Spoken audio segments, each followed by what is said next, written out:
3.0 ప్రభుత్వంలో కింగ్ మేకర్లుగా మారిన టీడీపీ జేడీయూలకు రెండేసి మంత్రి పదవులు మాత్రమే ఇచ్చారు. అందులో ఒకటి కేబినెట్ బెడ్, ఇంకొకటి సహాయ మంత్రి పదవులు. నిజానికి మోడీ ప్రభుత్వానికి కీలక సపోర్ట్ ఇస్తున్న ఈ రెండు పార్టీలకు మంత్రివర్గంలో కీ పొజిషన్స్ వస్తాయని అంచనా వేశారు. కానీ అలా జరగలేదు. అటు చంద్రబాబు కూడా తమకు ఇన్నేసి మంత్రి పదవులు కావాలని కూడా కోరలేదు. ఇందుకు చాలా వ్యూహాలు ఉన్నాయంటున్నారు. ఇంకోవైపు అధికారంలోకి వచ్చి రాగానే 100 రోజుల ప్రణాళిక అమలు చేయడం అలవాటుగా చేసుకున్న మోడీ ఈసారి మాస్టర్ ప్లాన్ ఏం చేస్తున్నారన్నది ఉత్కంఠగా మారింది.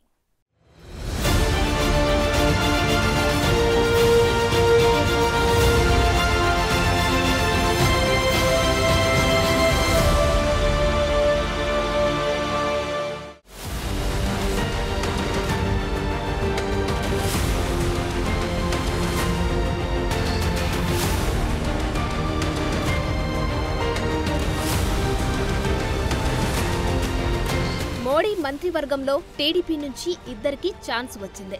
అందులో ఒకరు కింజరాపు రామ్మోహన్ నాయుడు, ఇంకొకరు పెమ్మసాని చంద్రశేఖర్. ఇందులో ఒకరికి కేబినెట్ ర్యాంకు, మరొకరికి సహాయ మంత్రిగా ఛాన్స్ వచ్చింది. 16 ఎంపీ సీట్లతో ఎన్డీఏలో బీజేపీ తర్వాత అతిపెద్ద పార్టీగా టీడీపీ ఉన్నా కేబినెట్ బెర్తుల్లో 2 మాత్రమే దక్కాయి. అందులో ఒకటే కేబినెట్ ర్యాంకు ఉంది. అయితే కేంద్ర మంత్రి పదవుల విషయంలో ఈసారి కింగ్ మేకర్గా మారిన చంద్రబాబు పార్టీకి భారీగానే దక్కుతాయని కీలక శాఖలను టీడీపీ డిమాండ్ చేస్తుందన్న ప్రచారము జరిగింది. అయితే మంత్రివర్గం కొలువుదీరడంతో వీటిపై ఉన్న అనుమానాలన్నీ తొలగిపోయాయి. మరి చంద్రబాబు కేబినెట్ బెర్తులపై పట్టుబట్టలేదా, లేదంటే వ్యూహం ప్రకారమే నడుచుకున్నారా అన్న చర్చ జరుగుతోంది.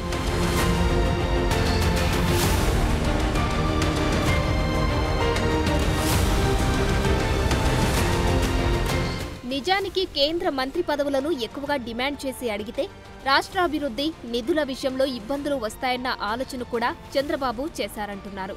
గతంలో వాజ్పేయి సర్కారుకు బయటి నుంచి మద్దతు ఇచ్చిన చంద్రబాబు ఏపీకి చాలా వరకు నిధులు తీసుకురాగలిగారు. కేబినెట్లో చేరకపోయినా రాష్ట్రానికి చాలా పనులు జరిగాయి.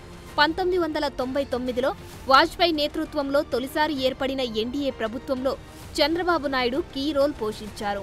ఆ టైంలో ఆయన తన పలుకుబడితో హైదరాబాద్కు ఇంటర్నేషనల్ ఎయిర్పోర్ట్, ఎంఎంటీస్ హైవేలు తీసుకురాగలిగారు. మరోవైపు 2014లో చంద్రబాబు ఎన్డీఏలో చేరినప్పుడు టీడీపీ నుంచి అశోక్ గజపతిరాజు, సుజనా చౌదరి ఇద్దరు కేంద్ర మంత్రులయ్యారు. విభజన హామీలు కొన్నైనా నెరవేరాయంటే అది చంద్రబాబు చాణక్యమే. 2014 నుంచి 2018 వరకు టీడీపీ ఎన్డీఏ ప్రభుత్వంలో భాగస్వామిగా ఉండడం వల్లే విభజన చట్టంలోనే జాతీయ విద్యా సంస్థలు, పోలవరం నిర్మాణాన్ని కొంతవరకు ముందుకు తీసుకెళ్లగలిగారు.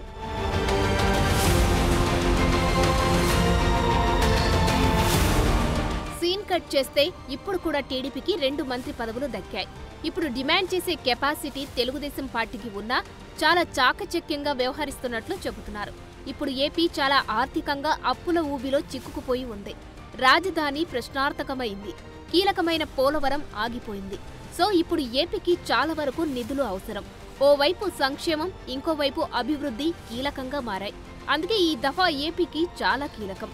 ఇప్పుడు కాకపోతే మరెప్పుడు ఏపీ అభివృద్ధికి స్కోప్ ఉండదనేది విశ్లేషకుల మాట.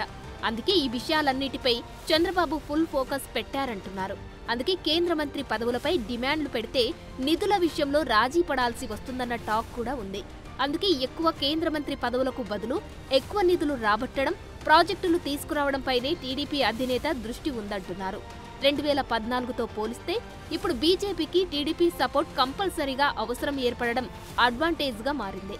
ఏపీ పరిస్థితులను చెబుతూ దఫాదఫాలుగా నిధులు రాబట్టుకునే అవకాశమే ఎక్కువగా కనిపిస్తుంది.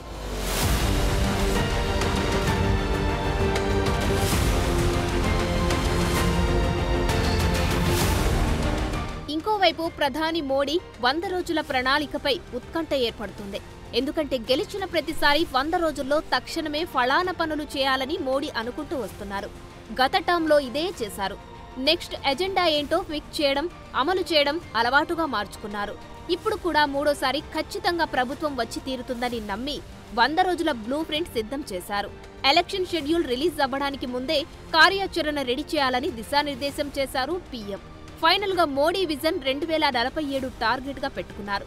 అప్పటికి భారత్కు స్వాతంత్ర్యం వచ్చి 100 ఏళ్లు పూర్తవుతుంది. అప్పటికి వికసిత్ భారత్ లక్ష్యంగా పెట్టుకున్నారు.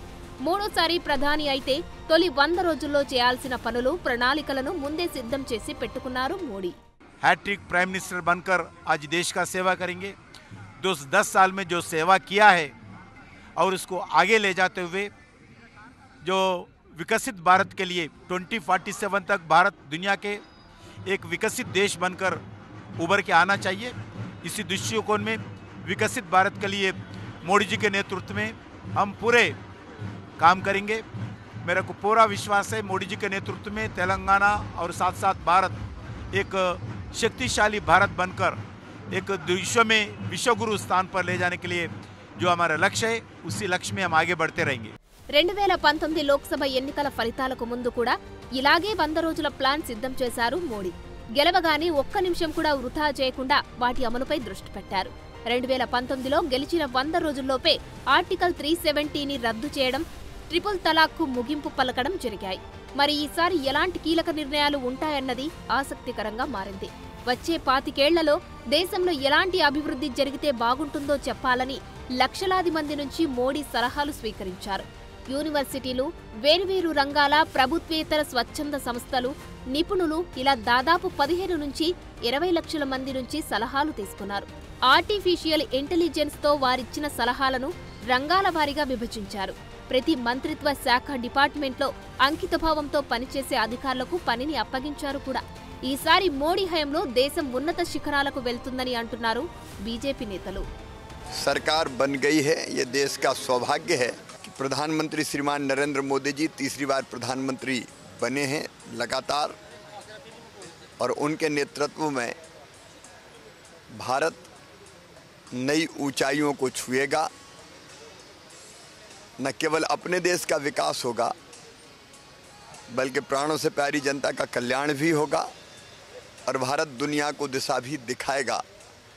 हम जैसे कार्यकर्ता जो देश की सेवा के लिए राजनीति करते हैं, अपना सौभाग्य मानते हैं कि अपने महान राष्ट्र की सेवा का అవసరం हमें मिला है। వచ్చే 5 ఏళ్ల ఎన్డీఏ హయాంలో చేయగలిగిన అభివృద్ధి ఎంత అని ఇప్పటికే బేరీజు వేసుకున్నారు. వాటినే ట్రాక్ లోకి తీసుకొచ్చే ఛాన్స్ ఉందంటున్నారు. ఇందులో uniform civil code, 1 nation 1 election, ముస్లింలకు రిజర్వేషన్లు రద్దు వంటివి ఉన్నాయి. అయితే మిత్రపక్షాలు ఎంతవరకు ఈ బ్లూ ప్రింట్ కు సహకరిస్తాయన్నది కీలకంగా మారింది.